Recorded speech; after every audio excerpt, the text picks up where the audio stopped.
кейде мынандай болады, индекс деген файл осылай тұрады, артында txt деген расширениесі көрінбей тұрады. Сол кезде сіздер ойлауыңыз мүмкін да, так, мен мына жерге переименовать деп жазамын, сөйтіп мына жерге html дегенді қосам деп ше. Сөйтіп соны браузерде ашып қарасаңыз, міне индекс html txt деп тұрады да, бәрібір ең соңында txt деген тұрады. Демек сіз расширение өзгерткен жоқсыз.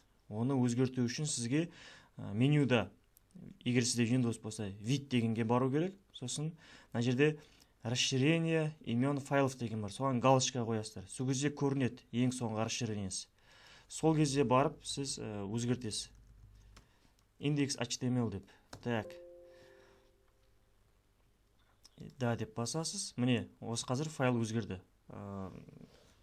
Егер білмеген болсаңыздар, осыны біліп алыңыздар. Оны тексеру үшін ашқан кезде неге қарайсыздар ғой? Браузердегі адреске қарайсыздар ғой? Егер браузердегі адресте index html деп тұрса, значит бәрі жақсы. Егер index html txt деп тұрса, значит дұрыс емес. Міне, мына жерде қарасаңыздар, h1 дегенді текст ретінде ашып тұрды, көрдіңіздер ме? Тег ретінде емес, жазу ретінде қабылдап тұр. Өйткені файлдың расширениесі ең соңы txt деп тұр. Егер де ол HTML болса, оны тег ретінде қабылдап, сәлем әлем дегенде дәу қылып көрсетеді осылай.